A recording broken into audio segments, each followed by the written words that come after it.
killing dad and fucking mom. I want to try. You lush. Warning for underage listeners. This is an adult-oriented podcast. There will be frequent references to kink, sex, crude language, and various other grotesqueries. If you're under 18 and looking for answers and upfront advice about sex, please visit scarletteen.com. Also, for the dude bro listeners out there, this is nerdy shit. Go away. Welcome to Gotham Press Podcast. This is a verbal orgy about anything like the Grafenberg spot, The difference between Star Trek and Star Wars, the finer points of throwing a pair of floggers, and just whatever the hell we find to talk about. That said, if you have a desire to learn these and many more kinktastic nerdgasms, stay tuned.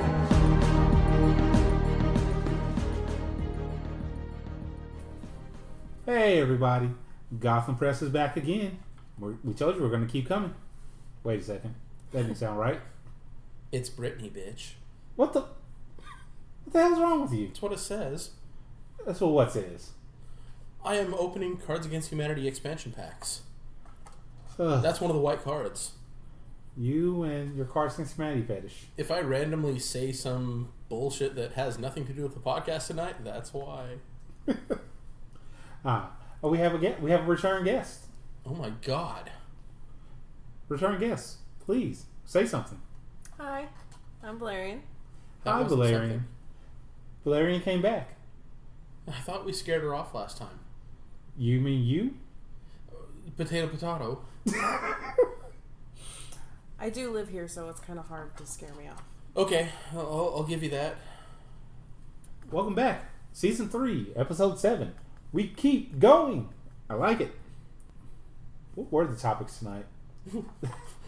Black, white, Puerto Rican, Chinese boys? No. Quit right here. Quit reading the cards. I love these. Valerian, can you care to help? Care to weigh in on What's the his topic tonight? card reading? I enjoy his card reading. All right, so I guess we'll move straight into Cards Against Humanity. A genderless whole. A what? A genderless whole. Which pack is that, Greedy? I believe this is the Pride Pack. Yes, this is the Pride Pack, Sans Glitter. Because apparently they offer 2 different Pride Packs, which I bought both. One of them is no glitter, one of them is with glitter. And I thought that it was just going to be, something frilly. But before opening it, I felt the package, and indeed, it feels like it has little particles of glitter inside. So I'm not going to open the one with craft herpes and expose my house. Are you going to open it outside? Thank you for that. No. I think I'm going to leave it in the package and keep it there for many, many years and then sell it on eBay when I'm 75. When you're 75, you won't remember you have it.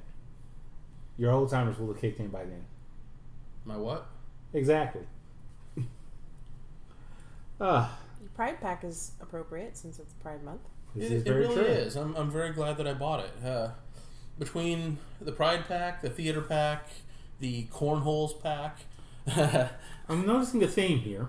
the Period Pack, which still what goes with that theme. This pack, the Period Pack, actually came wrapped in a maxi. So wrapped in a maxi? Yes, there is the cards. Oh, there are actual cards in that. Yes, there are actual cards. Okay. The Cornholes Pack, which came with what I can only describe as little nuggets of yellow puffed corn cereal.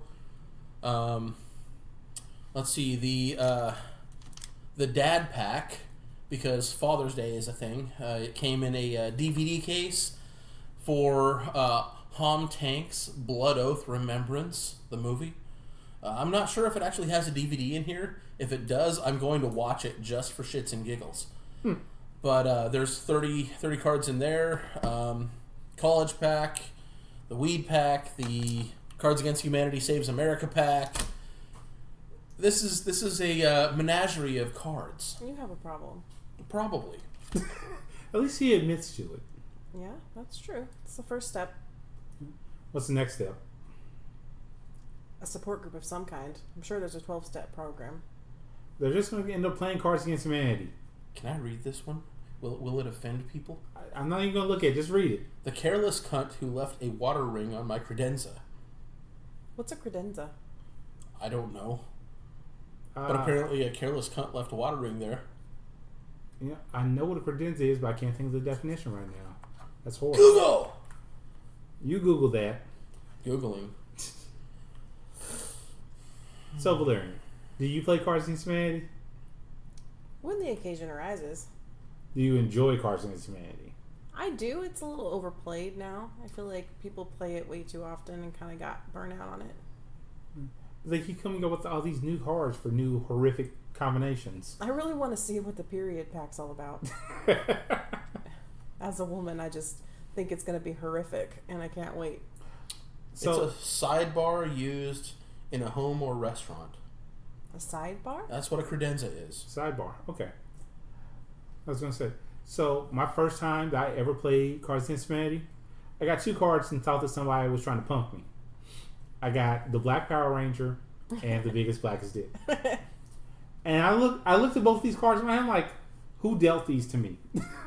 See, I've adopted Greedy's style of play when playing with you, where I save all the most racist cards for when I'm playing against you. That doesn't help. Or when you're the judge. Again, that doesn't help. That just means that everybody plays those and I have no choice at that point. I just think it's really funny. Stop playing with you guys. I think the first time I ever played Cards Against Humanity was actually with you guys. It was. Yeah. That's right, because you were brand new. Oh, we busted your cards, Cherry. You did bust my card, Jerry. You need to read this one. A big black dick strapped to a frail white boy. No. The odds that would come up at this part of the conversation. Right. Of course. I swear, I had not seen that card before we started this topic, so... I'm not sure if he's telling the truth or not. I just opened the pack, motherfucker. I'm particularly partial to black dick, so I'm all about that card. Yay. Awesome. That's her guy. My boyfriend. Oh, well, okay, whatever. And his 15-inch penis. The pan-ethnic, It's not 15 inches. I would run away if it were 15 inches. I mean, the size of the guy, though, you would think he's packing something similar. He is a big guy, but it is not 15 inches. I would run. Literally run. I don't think you can get away. He's No. got the long the length for to catch you. Yeah, he does. Yeah. He's gonna catch you and poor you. And destroy me my with God. his 15-inch cock. Right now, my mistress is listening to our last episode while soaking in her bathtub. Nice. I'm letting her know that we're recording right now. I feel so special. She never listens. She doesn't? No. She always says, "No, I'm not going to listen. No, I'm not going to listen." I feel so special, so honored that Greedy's mistress is finally listening to us. Oh my God, I feel honored that she's listening. It makes me a little nervous. Why? Well, 'Cause because you I were was on on the- that one. Also, You know Okay. your mistress intimidates me. I do, and she's probably going to listen to this one now.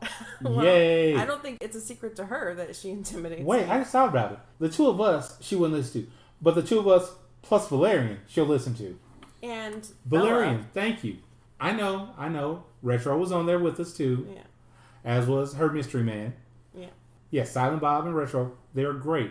But Valerian, you may be the key to getting Greedy's mistress to listen. Should we do an update on Retrovella to follow up on the last podcast? Actually, I'm going to see if she wants to come on for another one, and then we can get an update then. Okay. I don't want to put her business out there without her, That is fair enough. So, are we done with your Cards Against Humanity, Greedy? I will refrain from opening more packs, but you better know that we're going to be playing very, very soon. Sure, we can play the next game night. So tomorrow? No, next game night is at the end of. No, you won't be here for that one. I will not be here for that one. You'll be at camp. I'll be at camp. Actually, let's talk about that. What's camp? Camp is Dam Camp, also known as... What was it known as before?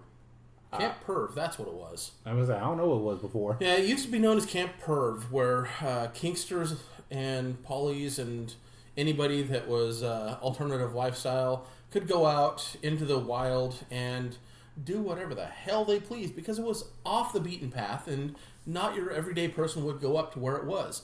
So we would go up there on Thursday morning, set up camp, and stay until Sunday afternoon. And clothing was always optional, and there were pieces of play equipment, and people brought toys like floggers, whips, knives, all sorts of really fun, kinky stuff. And you would go and be with your friends out in nature, and it's freaking awesome. And that's where I'm going to be the end of next month. So get this. So earlier I was talking with one of my girlfriends, Mickey, and she was saying, "You're coming to camp, right?" I'm like, "No." "But you want to." "No, I don't." "But why not?" "Because I am not a nature person. I am not the nature boy Ric Flair. I am not one with nature. I am one with the good life of being inside with air conditioning. I can't say that I blame you, but we're going to be up about 8,000 feet, so the air conditioning is really kind of a fleeting thought at that point. You don't really need it so much. It's cooler. Have you been? How do you know you won't enjoy it? Because I've been camping before. So Multiple times in life. I didn't enjoy it. It is a good opportunity to spend some time with your girlfriend. This is true. But, no. Come on. Really? You're going to come on me? Wait a second, that didn't come out right either. Oh. All right. Yeah, let's move on to next topic. All right. So, going along with some of the nerdier stuff that we were talking about earlier, this is something that you posed, Greedy. With all the comic book based media, where do we see the cinematic universes going in the next 5 to 10 years? This is a relevant question, in my opinion, and my opinion has not proved to be very relevant recently. So, I'm curious to see where you guys think this is going to be. Well, Valerian, are you caught up with the cinematic movies? No. The cinematic movies. I swear. The cinematic comics. Tonight is Dia de los Redundants. Probably.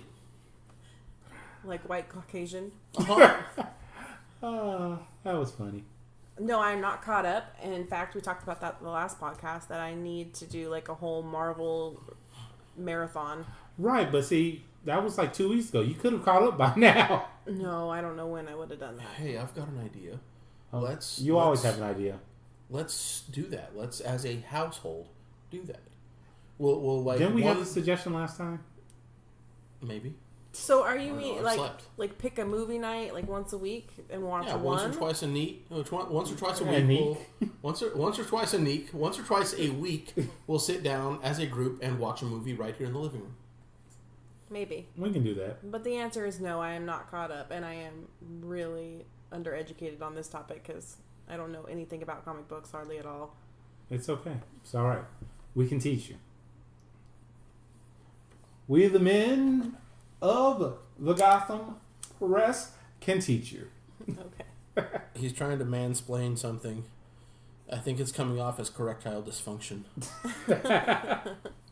Possibly. Anyway, no. So, for my opinion, based on all that, right now, it's strong. Everybody loves the comic book based movies. Okay. They love well. Let me phrase that. The Marvel comic book based movies. Thank you for qualifying that. Yes, because the DC ones, Wonder Woman did great. Oh yeah. Wonder Woman did amazingly well. Every other DC movie though has just fallen flat.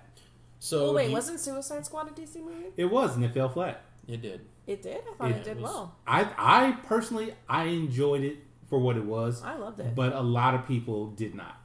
I thought it did really well. I was mistaken, I guess. Yeah.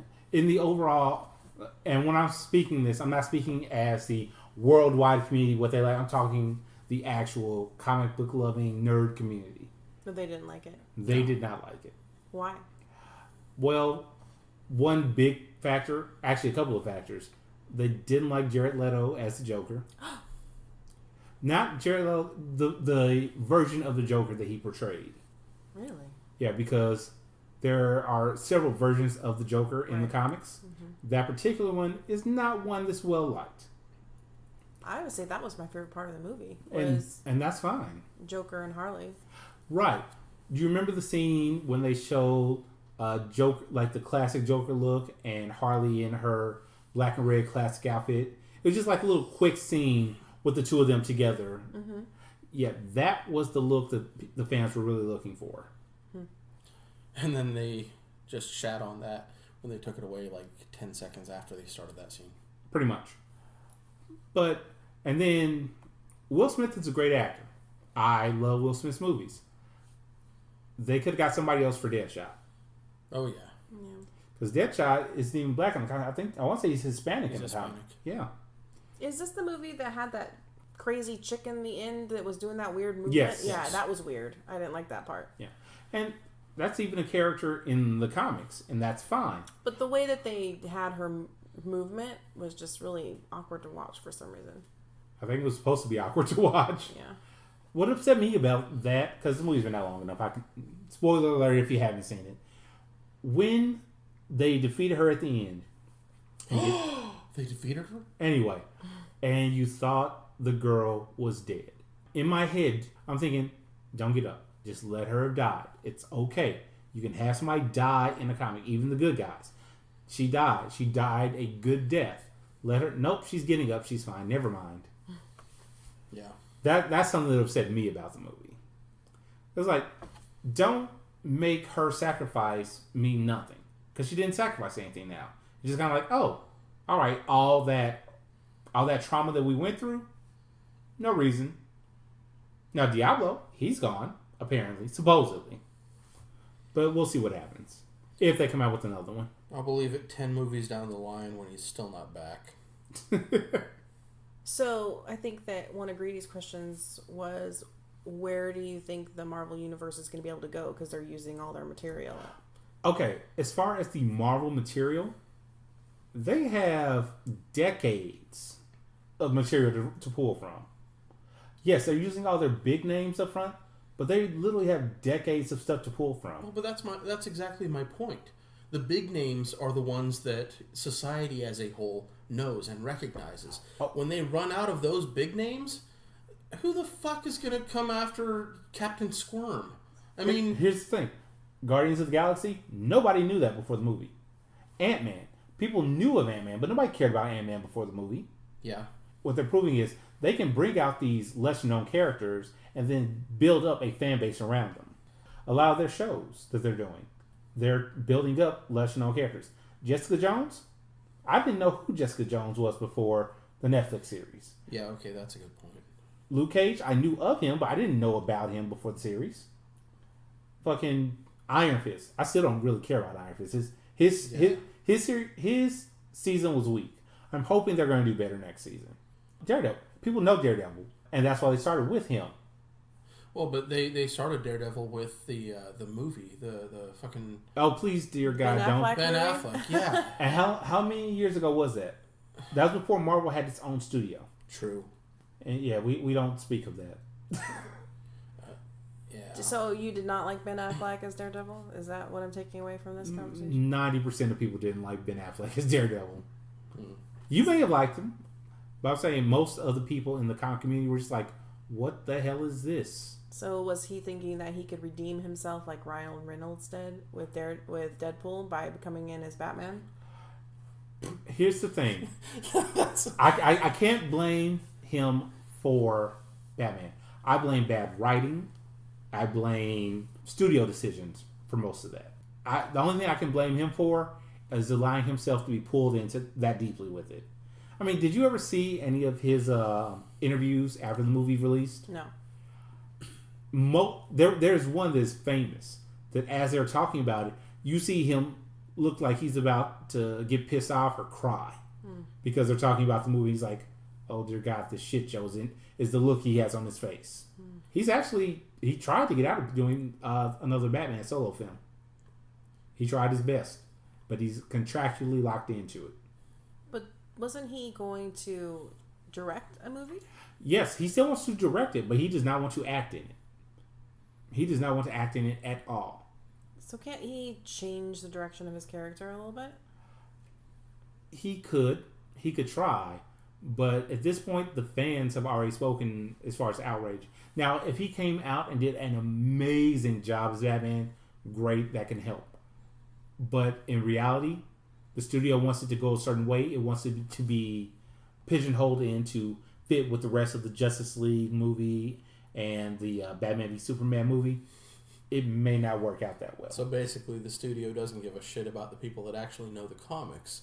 They want to make something that sells and pander to the 8 and 10-year-old comic book crowd. And the funny thing is, Ben Affleck, he knows Batman. He loves Batman. Yeah, he does. So he knows where to go with it. I will give Ben Affleck full marks. He knows the root of the story. Okay, he's spent time educating himself on comics, as ironic as that sounds, and he's genuinely interested in seeing Batman progress as Batman should. That said, he doesn't have the pull with the studio that he needs to make it happen the way it should. Seems kind of crazy. It's Ben Affleck, you know? He should be able to do what he wants. Should. See, here's the thing. Ben Affleck has a lot of money, right? Mm-hmm. The studio has more. A lot more. So do you think that there is going to come a point where we reach comic book fatigue finally? Oh, yeah. No, yes. we're already reaching that point. But the thing is, the studios are trying to stagger it out some. That's why you're getting more TV shows with heroes instead of these big summer movies. Because that way it's like, oh, okay, I don't necessarily have to go and spend a whole bunch of money to see a hero. I can just sit in the comfort of my own home and just watch if I want to. And then very much like Disney went with their straight-to-DVD releases. I mean, Aladdin 4, Jafar may need glasses. They're going to do the same thing. Okay, the comic book studios are going to do the exact same thing, and they're going to release straight to video streaming, and which that's technically what they're doing with Netflix. With Hulu. But Netflix is different. I mean, they are their own network of sorts. True, and they've got contracts for the stories that they're doing. Okay, so another thing with the cinematic comic things. DC, their movie cinematic universe, weak. Very weak. But their television series, most of them, are very strong. That's where they're getting their big pull from. Do you feel like those TV shows are doing better than Netflix shows? Only because they have more time in. But it's also a matter of which you're more of a fan of. Are you more a fan of Marvel or more of a fan of DC? Like with the television show Agents of S.H.I.E.L.D. That show has been out for a while, but it has yet to actually get the full pull that the Warner Brothers, the DC shows, have. Because the DC shows, they're pulling from a full their own universe on TV.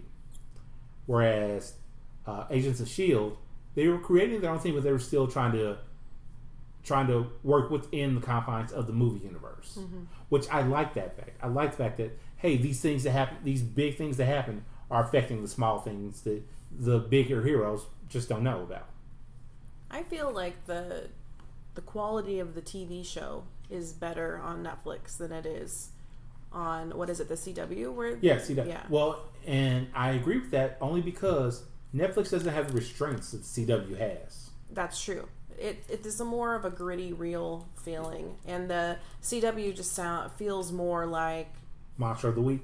Right. And that's exactly what it is. It's literally monster, villain of the week. They have an overarching story. Mm-hmm. But they have to get those monsters of the week to keep pulling in, as Greedy said, the younger viewers. Yeah. I say the millennials that don't have the attention span for an overarching story. If you're looking for something that doesn't require as much of an attention span, I was just thinking that the CW shows, they're too much of a time commitment. Like, the seasons are too long. I'm too used to shorter Netflix seasons now, or like AMC type seasons that are shorter and not 24 episodes long. And you know what? They have those half seasons now. Yeah. Hey, you don't have to watch the whole season up front. We'll just give you half, and then we'll give you a break so you can watch something else, and then we'll come back with the rest of it. Yeah, I've tried to go back and finish, like catching up on the Arrow and catching up on the Flash, and it's just too many. I'm not for you. Yeah. Okay. Well, it's not for everybody. No. Just like they're not for me. Yeah. I'm one of the people that I'm all in. I bought in. I've given the time, I'm willing to go. So to answer your question as far as where it's going to be going in the next decade or so, I don't see them slowing down, especially Marvel, since they have, as my old roommate used to say, they have the mouse money with Disney. Yeah.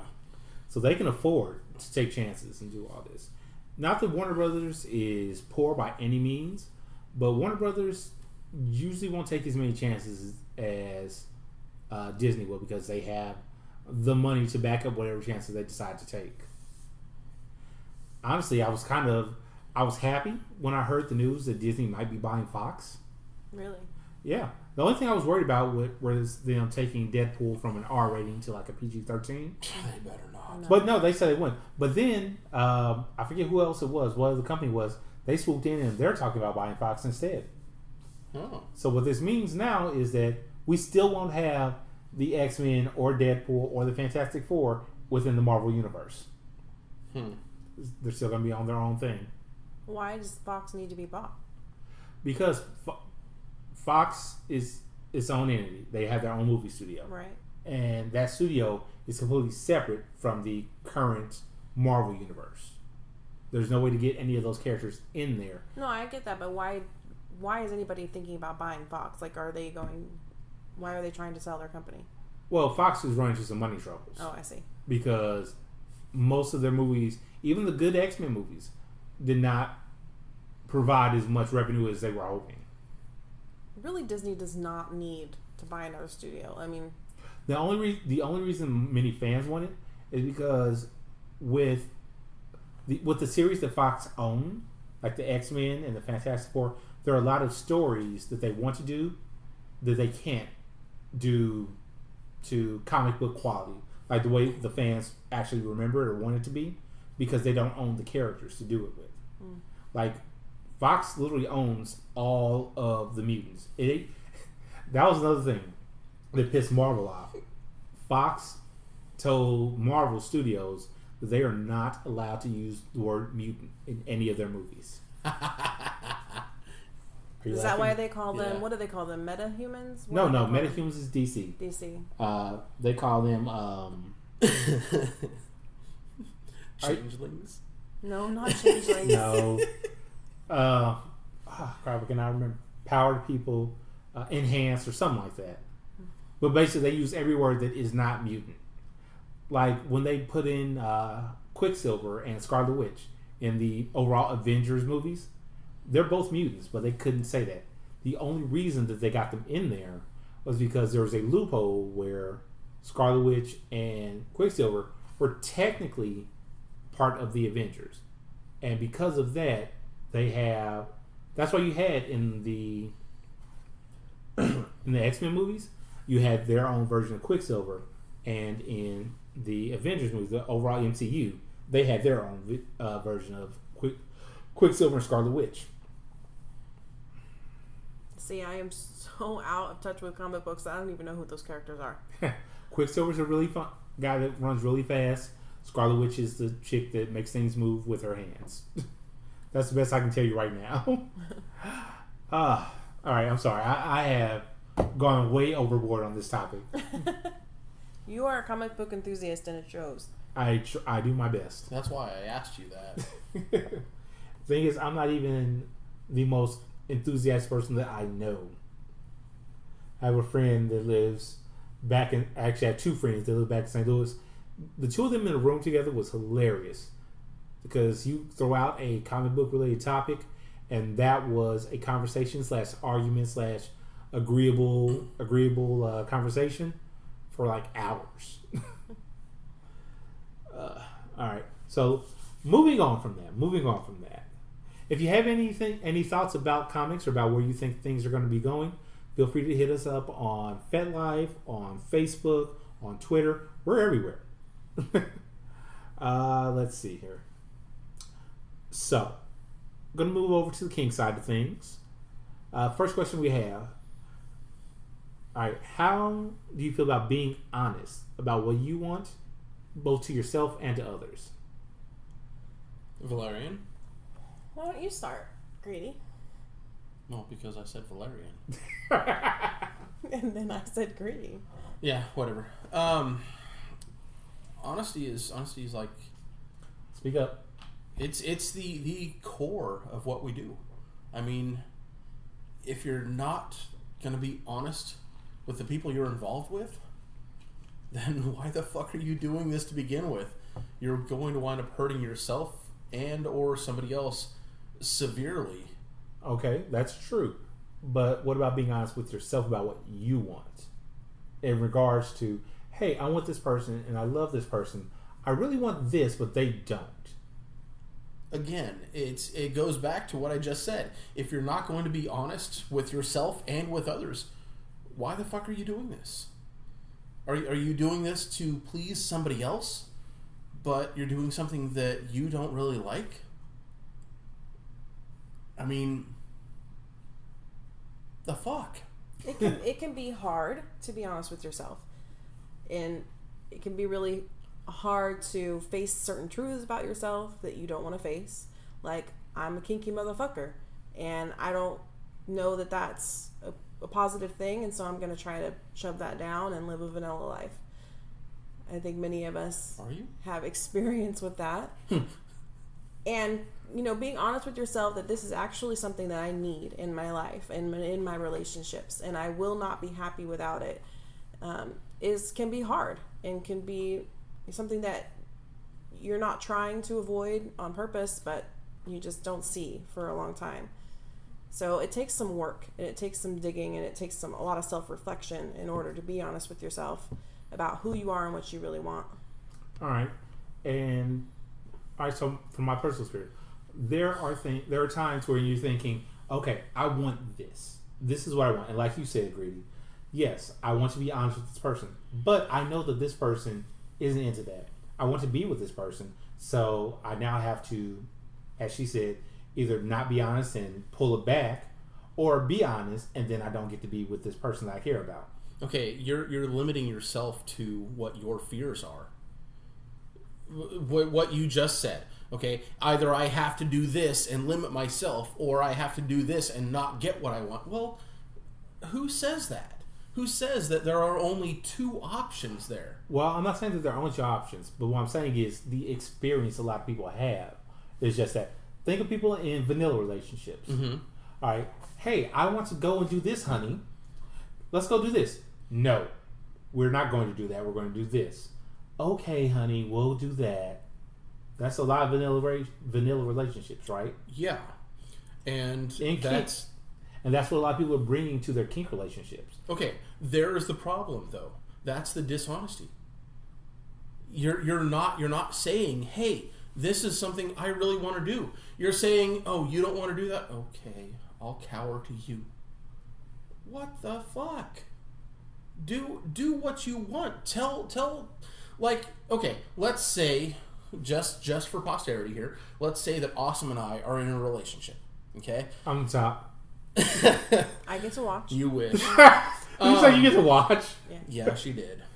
We know that's your fantasy. I'm pretty sure that's my mistress's fantasy too, except the other way around. No. Anyway, if whoever the top is gets a suggestion from the bottom, and the top automatically says, no, we're doing this. Well, you're going to do one of two things. You're going to cower and consent to it, or you're going to say, okay, I don't really feel like doing that. I'm going to do this. Okay? Either way, you're making a choice. And if you're not willing to stand up and be honest with your partner, if you're not willing to be honest with yourself, then what the fuck are you doing in that relationship? A lot of people are in relationships because they at some point they cared about that person, obviously. Mm-hmm. But also, a lot of times, and I've seen this, loneliness is a bitch. Yeah. There are people that are not either comfortable or capable of being alone. And you seem kind of hostile about it. But while I would never argue that, absolutely, I feel like being honest and upfront about what you want and what you need in a relationship is the best way to go. Mm-hmm. But it is not so simple for everybody to do that. Yeah. They're like Captain said. Like, if you are in a relationship with somebody that you deeply love and you want to stay in that relationship with them and you're worried that being honest is going to end that relationship, that's a really hard thing to face. It's a really hard obstacle to overcome. And then to be honest and be open with people about who you really are is such a very, very vulnerable place to put yourself in. When you are afraid of being rejected, it can be really devastating to put yourself out there and be honest with somebody about what you want from a relationship and have them tell you no. And that's their right to tell you no, but it is a very vulnerable place to be. And so it's hard for some people. So instead of being like, you just need to be that way, how can people who are struggling with being that way reach that point? How can they become confident enough and secure enough in who they are to put that out into the universe and put that into the world and feel secure that they're not going to be hurt? Or have the tools to handle being hurt, because everybody gets hurt.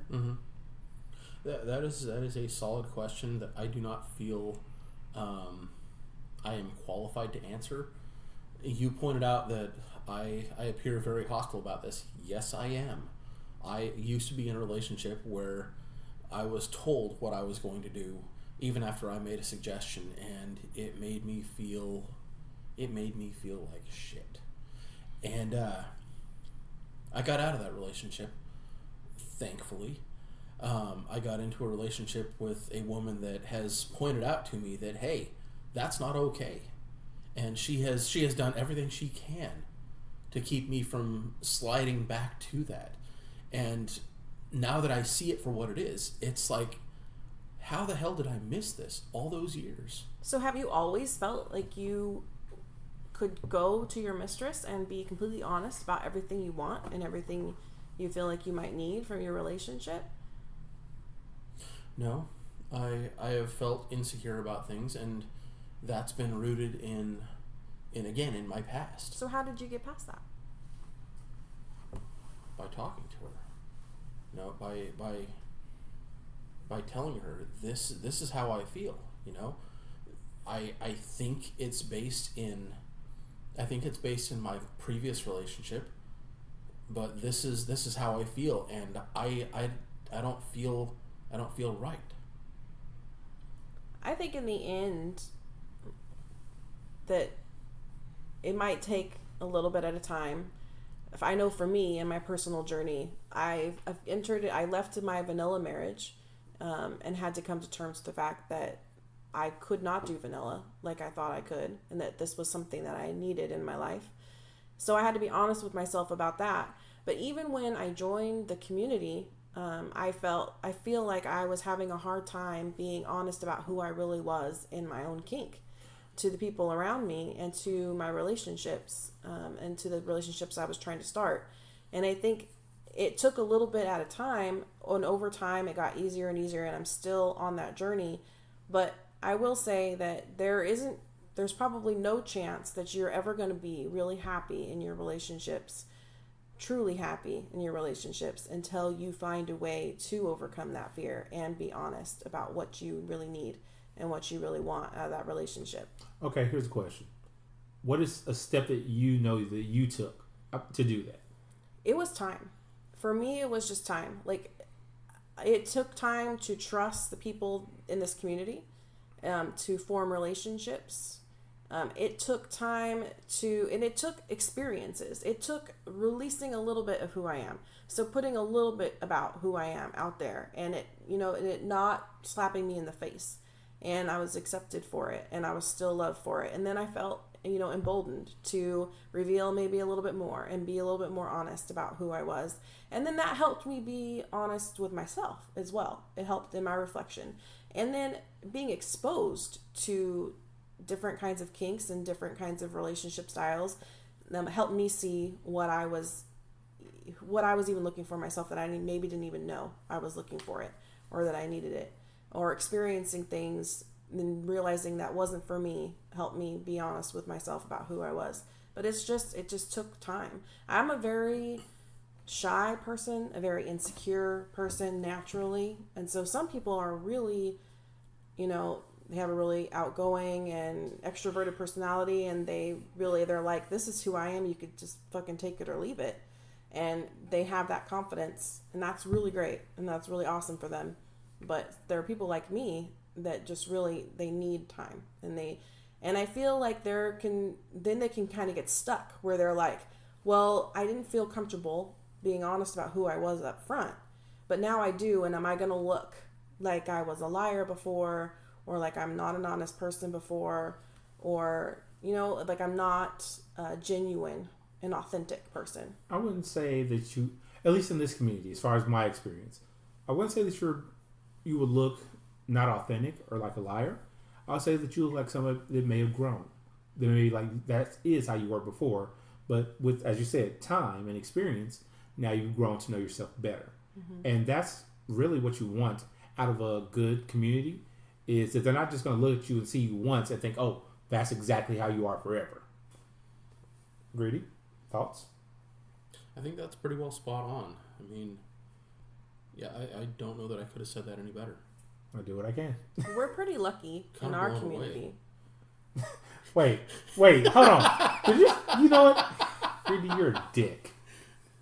You have moments of sheer genius, and stop there. That was one. What were you going to say, Larry? Just that we're really lucky in our community, because we have a really accepting community for the most part. They are. And it makes it easy to. It's become. I mean, and I guess I am pretty lucky too, because I found family here, and this is my second family, and so I've been in the community for close to 3 years now, mm-hmm. And it took a while before I felt like that. But if I hadn't found that, then I probably still would. If I felt like I was on the outside of the community looking in, instead of feeling like you guys are my family, then I still might not be emboldened enough to be honest about who I am, or on that journey towards becoming even more. Okay, I'm glad we could help. Absolutely. All right, let's see here. What was that last time? Oh, okay. Do you think that we've spoken enough on that, Greedy? I think so. I think so. All right. So last topic of this episode, it kind of touches base with what we were just talking about. How do you take rejection in the kink world? When you go up to somebody, hey, I really want to play with you. Hey, I've seen you around and I really like you. Hey, I think that we would be good together. And they just say either flat out no, or they may let you down easy. Or sometimes they just even ghost you. How do you deal with that? Cry in a ball in the closet. No, I'm just kidding. You've gotten better than that. That's not the answer? Are you I don't sure? know that is a healthy response. Oh, you stalk them until they say yes. I don't think that's a healthy response either. Oh, no? I'm pretty sure he's right on this one. You guys have led me astray. I mean, I thought that the community was great, but... Wow. And I feel betrayed. I feel betrayed as well. I think... No, Greedy. Mm-hmm. I feel rejected. As you should. Oh. Listeners, as I said before, he's a dick. But seriously, how do you deal with rejection? Let me ask this, and not trying to put anyone on the spot. Have you been rejected since you've been in the kink community? Yes. Greedy? Yes. And yes, I have as well. So, when you were rejected, was it a flat out, oh God, no? Or was it more of a subtle, I appreciate it, but no thank you? It was more of a letdown easy, okay. I would say. Rarely have I ever just flat out asked somebody for something like a pickup play or something like that I could get an immediate no. Mm-hmm. And the few times that I have done that, I was lucky enough not to be rejected in those instances. But I have attempted to start relationships and that have not gone where I wanted them to go. And that was more of a slow letdown, an easy letdown. Right. And how did you take those? Other than crying in the closet for hours on end. Well, I don't handle things the most healthy way. I retreat. So I build up walls. I pull back. I don't let it hurt me And that's probably not the most healthy way to go about doing that. I try to pull you out of those walls. I try to get out of there. Yeah. They don't always work, but I try. What about you, Greedy? Please repeat that. All right, so you've been rejected. Mm-hmm. How were you rejected? Was it a blatant one, or was it a easy letdown sort of thing? It was an easy letdown, and an easy letdown that it turned out that they were just testing me, and yeah, I'm not sure how I feel about that. The testing thing, I cannot say that. Even before I got into the whole kink community in vanilla relationships, I hated when people would try to test you for things like, oh no, I'm just gonna do this to test him to see if he will do this or if he will say the right thing. Mm-hmm. Couldn't stand that. I just felt it was stupid. I agree. We could probably do a whole topic on that. Actually. We probably could. We'll Punch that in. yeah, I'll put for next time. But for a future time. Because I actually have some I'll thoughts about text it that to you too. so I'm not talking. I've got it. It's okay. I think that there's also a lot of variance in perspective on that, depending on like what side of the slash you're on, male versus female. Like there are a lot of angles to that topic, but Even poly versus mono. right, There are certain things with it. yeah. But Greedy, you never said how you handled it. How did you process that and get through it? I walked away.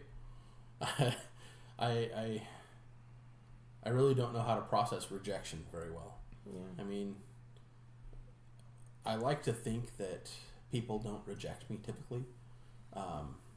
So when it does happen, it's kind of harsh, you know.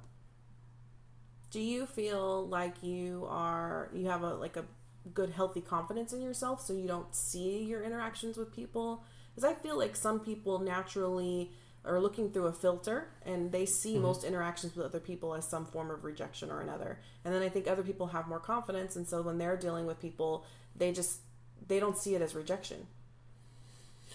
Yeah, I guess I can see how they would say that, but I was listening to a YouTube video tonight with Awesome, and we were watching a YouTube video, and in that video they said something that really resonated with me. It's not about what you mean, it's about what's perceived. So when you know the video. Yes, I do. When somebody says something as innocent as they intend it to be, it's not their intentions that matter. It's about what the other person hears. So why do you think you're able to go through life not really perceiving any kind of rejection, while other people struggle so hard with it? Because I'm dense. I don't know. You think it's because you're dense? Wow. You don't think it's like some kind of confidence that you've managed to build up in yourself? Possibly. I really don't know though. I mean, I'm actually leaning more toward the dense idea. The reason I say that is a lot of times when people flirt with me, I'm oblivious to it. Mm-hmm. When people reject me, I am oblivious to that too. I think, oh, they just don't want to hang out. Okay. You know, it's not something I take as, oh my God, I've just been rejected. But there are some people who would give anything to be able to be so nonchalant about that. So if somebody says they didn't want to hang out with me, some people are devastated by that. Like they just really can't help but internalize it and make it personal about them. Like I facilitate a discussion group in our community, and that is something that's come up on multiple times is I really have a hard time with feeling rejected, and I don't really know how to handle that. And I don't, so whatever secret you have that allows you to just have that roll off your back, like it's no big deal, and just move on with your life, I think you could bottle that up and sell it, because there are some people who really have a hard time with that. Now available at your local corner store, Greedy's solution to all your problems in relationships. Don't buy it. It's poisoned. Probably. Because that's going to be the cure to your problem with relationships. Never worrying about them again. Wow, that is so morbid. It is. That's awful. It is. So as far as me, the rejection, because I've had to go both ways. I've been let down easy, and I've been very flatly rejected. Me personally, I appreciate a flat rejection. Well, not so much anymore, but I used to be one of those guys like, oh, well, they rejected me this time. Well, maybe I'll try again. If that little door was left open of, hey, maybe. No, I appreciate a very flat, very thorough, no, I'm not interested. Because that way there is no guessing game. I don't know if both of you know this. I am shit when it comes to reading people. Oh my God, we share something else. No. I don't want that. Your brothers. Oh, stop it. No. But yeah, I remember early on in my journey in this kink world, I had a friend. A friend of mine, he had a submissive. I wanted to have a scene with his submissive. I asked him. I talked to her. They said let them think about it, which was fine. And then a couple of days later, he came to me. Hey, we appreciate you wanting to play with her, but we decided that we wouldn't want to go through that. And at that point, I'm like, okay, that's fine. The easiest way for me to deal with that was, okay, I'm new. Obviously, I don't have the experience that they want. So therefore, I moved on with it. Actually, since I've been out here, I saw somebody, I was like, oh, I like her. I want to do things with her. And I think I'm going to. I went up to her in a very blatant way. And I was like, hey, I think we would do very well together. Just a very out there, just put it out there. And she was like, just right there, in front of everybody that was there, no. But we could, no. Okay. Nothing I can do about that, right? I didn't go off and fume about it or anything. I just had to realize, okay, what did I do? And that's what I do. I don't necessarily internalize, but I look in and try to figure out, all right, where did I mess up? Why, I should say. Why did that not succeed for me? And then just try to move on. Yes, Greedy? No, that's deep. But no, have you found there are times though that there's not going to be a reason or something that you did that you could have done differently in order to make that interaction go differently? Sometimes whatever it is that you're offering up, somebody's just not interested. Not interested. And that's usually where I end up at. It's not necessarily that I can't figure out why. It's just a matter of I don't know, but obviously I didn't have whatever it was that they wanted. But you don't get angry and you don't pester. I get frustrated. I don't necessarily get like all on, hey, I'm going to yell and scream and throw things around. I get frustrated. I get frustrated mostly at myself because, hey, obviously I don't have that skill or I didn't have whatever it was that they were looking for. So then I'm thinking, I just do better. Do you think it would be helpful, instead of focusing on what you don't have, focusing on what you do have to offer somebody else who actually want it? I've thought about that before, and I am currently trying to do better in things, but that's a lot of work, and I don't have all the answers, sadly. I wish I did. Okay. Along that thought then, have you ever asked somebody that's rejected you why? Like not from a creepy "what the fuck is wrong with you, bitch" type of I don't think I've ever gone that route with it. Well, I wouldn't assume you would. I mean, you're not that type of person. But have you ever said, like 3 or 4 days or weeks or months later, hey, when I asked you that night, can I ask you why you said no? I personally have not done that, mostly because at that point it's a matter of they didn't want whatever I didn't have, so I wasn't that worried about it. It's like, okay, I just need to focus on make myself what's what I'm looking for. This sounds more marketable in the dating pool. So you built your stock portfolio. Okay. Basically, that's what I'm trying to do. Yes. But it's still in the low whatevers, but I'm working on it. We'll work on your knife skills later. No, I'm far, far, far away from knife skills. I know. That's why I said we'll work on them. I still have many other skills I need to build up before I even try to get to knives. Oh, gotcha. We're on the same page now. Yeah, I still need to get better at flogging, get rope, at many things. Okay. Honestly, I just need to get better at being a dominant. Okay. I think learning to take a no is a really useful skill in the community. Yes, it especially- is. because you're gonna have to face that at some point. And learning how to take it and handle it gracefully and just kind of walk away and not, because some people, they will hound, they will pester, and like you said, They will flip out. they will flip out. Some people get very angry and feel like it's not fair, or that, How dare you not like me? right.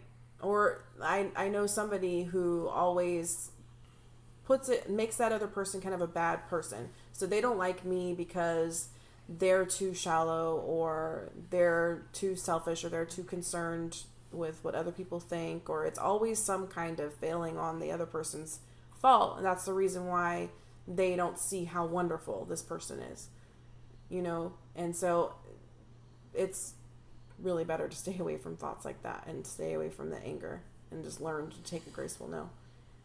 I mean, I can't, it's hard though. And I really don't have more room to talk because I'm so afraid of that no, that it really prohibits me from going out there and trying to get more partners or do more pickup play or anything like that, because I'm so afraid of that no. So those people that can go out there and proposition people and ask people to play and handle it really gracefully when the answer is no, I really respect those people, because they have got something that I don't, which is the balls to go out and ask. I'll be honest with you. It took me a long time to get up to that point. Yeah. Super long time. There were years, even before I got out into all this, years that I went like, hey, I really like that person. I should probably say something. But no, they wouldn't be interested in me. So I just kind of let it go. I'm sure there are many relationships I missed out doing that, which I'm okay with at this point in the game, because they may not have been into all this. Mm-hmm. I may have completely bypassed this whole lifestyle without ever knowing. In which case, I would feel really bad. One thing I do want to say about it, though, is that something that people need to practice is the other side. So practice taking a no from somebody, Mm-hmm. but practice giving a no to somebody as well. Because I know that one of the things that I struggle with, and one of the things I know a lot of other people in the community struggle with, is not wanting to hurt somebody's feelings. So what you end up doing is not being clear enough and not being upfront enough. No, I'm not interested.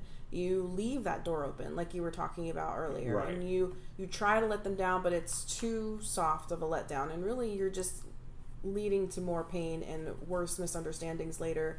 If you can learn how to gracefully say no as well as gracefully take a no, and those are both really good skills to have. I agree. And then sometimes there are sadly just those people that just don't take the no. Right. Yeah. But on the other side, there are those people who just string people along because they're so afraid to just say no, or they end up doing things in the dungeon or at parties that they don't really even want to do, Right. because they're too afraid to say no, and they haven't learned how to say no to people. Right. The word no is not a bad word. No, it's not, and you don't have to be a dick about it, but Ew, no. yeah. That's being a dick. Yeah. Or I don't want to do that. Well, obviously you're not a real submissive. Oh, God. Yes, that is a phrase that gets bandied about that shouldn't. No. Dumbass syndrome. Yeah. No, you want to stay away from anybody that would tell you that. Definitely. So yes, know how to take a no, know how to give a no, know how to resist if somebody tries to talk down to you for saying the word no. Mm-hmm. Well, I think we may reach the end. I think so. All right. Well, Larry, do you have any closing thoughts? No, thanks for having me on again. All right. Well, Thanks for thank being you here. for coming back. Greedy, any closing thoughts? I'm opening another pack. It's like an addiction to you. It is. It is. Well, on that note, thanks, listeners, for coming back for another episode. This is Captain Awesome. Please don't break your toys. You'll want them around. And this is the Gotham Press. I hope you enjoyed.